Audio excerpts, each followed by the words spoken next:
Hello friend, स्वागत है अपने यूट्यूब चैनल एजुकेशन पॉइंट 49 में।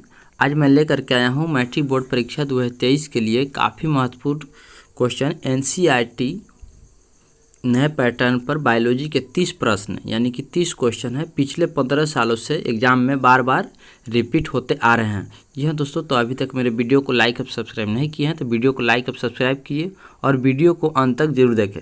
जी हाँ दोस्तों, तो चलते हैं आज के पहला क्वेश्चन में। पहला क्वेश्चन अपने स्क्रीन पर है। ये दोस्तों आज का पहला क्वेश्चन हम लोग शुरू करते हैं।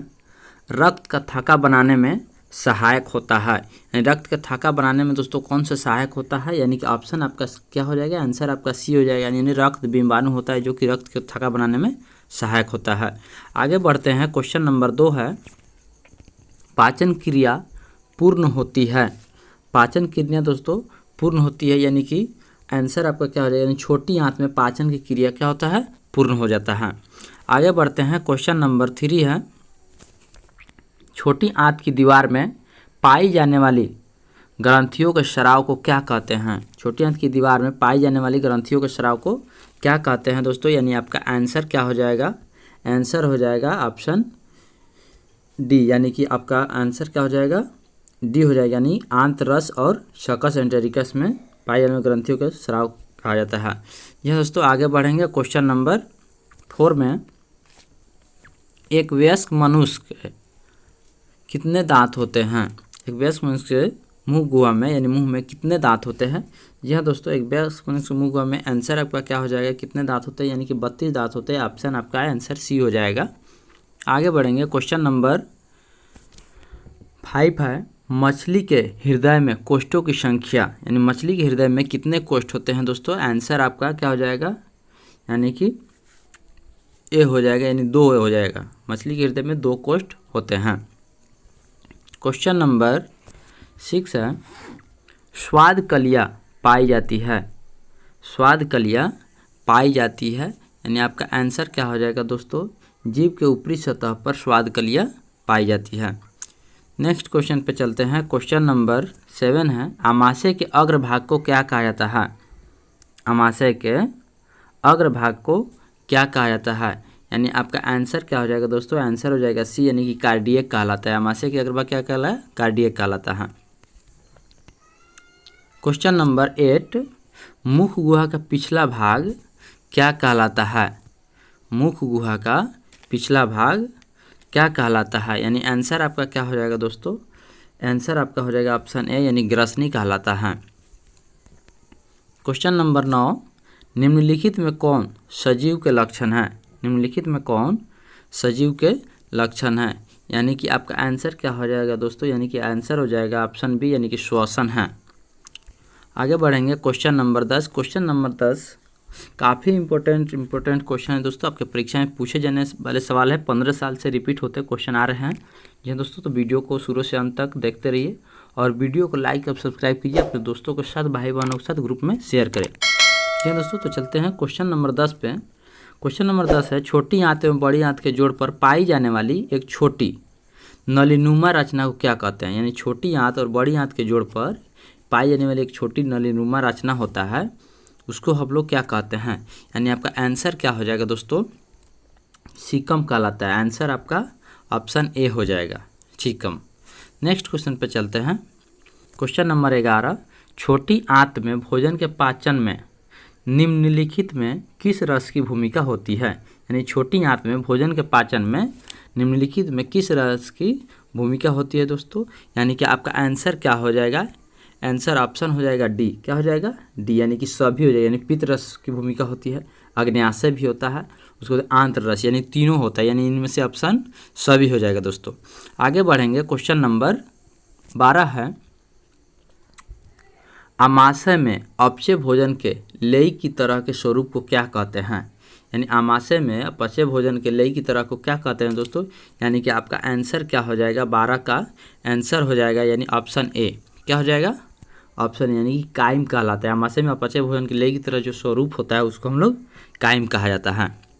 आगे बढ़ेंगे। क्वेश्चन नंबर 13 है, निम्नलिखित में कौन एमिनो अम्ल के विखंडन से बनता है। निम्नलिखित में कौन एमिनो अम्ल के विखंडन से बनता है। जी हाँ दोस्तों, तो अपना जवाब कमेंट बॉक्स में लिखते रहिएगा। आपका आंसर क्या हो जाएगा? ऑप्शन सी यानी कि अमोनिया होता है। आगे बढ़ेंगे। क्वेश्चन नंबर 14 है, स्वपोषी पोषण के लिए आवश्यक है। स्वपोषी पोषण के लिए आवश्यक है, यानी स्वपोषी पोषण के लिए दोस्तों आवश्यक क्या होता है? यानी कि क्लोरोफिल भी होता है, सूर्य प्रकाश होता है, जल एवं कार्बन डाइऑक्साइड होता है। यानी कि आपका ऑप्शन क्या हो जाएगा? आंसर आपका डी हो जाएगा। यानी स्वपोषी पोषण के लिए ये तीनों आवश्यक ही होता है। क्लोरोफिल, सूर्य प्रकाश, जल एवं कार्बन डाइऑक्साइड होता है। यानी CO2 कार्बन डाइऑक्साइड का अणुसूत्र होता है। जी हाँ दोस्तों, आगे बढ़ते हैं। क्वेश्चन नंबर 15 चाइल का अवशोषण होता है। चाइल का अवशोषण होता है। जी हाँ दोस्तों, आपका आंसर क्या हो जाएगा? यानी चाइल का अवशोषण किस में होता है? यानी इलियम में होता है। किसमें? इलियम में। आंसर आपका ऑप्शन ए हो जाएगा। आगे बढ़ते हैं। Question number 16। क्वेश्चन नंबर 16 है, मनुष्य में आहार नल की कौन सी रचना अवशेषी अंग है? यानी मनुष्य में आहार नल की कौन सी रचना होता है जो कि अवशेषी अंग है? यानी 16 का आपका आंसर क्या हो जाएगा दोस्तों? ऑप्शन बी हो जाएगा। यानी अपेंडिक्स होता है। अपेंडिक्स जो है एक प्रकार का अवशेषी अंग है, शरीर में इसका कोई कार्य नहीं होता है। काफ़ी इंपॉर्टेंट क्वेश्चन है। क्वेश्चन नंबर 17, दांत अंतरिक्षय कारण है। दांत अंतरिक्षय कारण है, यानी कि आपका आंसर क्या हो जाएगा दोस्तों? इनमें से कोई नहीं होगा। आंसर आपका ऑप्शन डी हो जाएगा। आगे बढ़ते हैं। क्वेश्चन नंबर 18 पे, डेंटाइन के ऊपर दांतों की सुरक्षा हेतु पाई जाने वाली कठोर परत को हम लोग क्या कहते हैं? डेंटाइन के ऊपर दांतों की सुरक्षा हेतु पाई जाने वाली कठोर परत को क्या कहा जाता है? यानी कि आपका आंसर क्या हो जाएगा दोस्तों? ऑप्शन ए यानी इनामेल होता है। डेंटाइन के ऊपर दांतों की सुरक्षा के लिए पाई जाने वाली कठोर परत को हम लोग इनामेल कहते हैं। आगे बढ़ते हैं। क्वेश्चन नंबर 19 है, पैरामीशियम में भोजन का अंतर्ग्रहण होता है। पैरामीशियम में भोजन का अंतर्ग्रहण होता है, यानी पैरामीशियम में भोजन का अंतर्ग्रहण किसके होता है? यानी कोशिका मुख द्वारा होता है। यानी कि आंसर आपका ऑप्शन बी हो जाता है। आगे बढ़ेंगे। क्वेश्चन नंबर 20 यानी कि 20 है।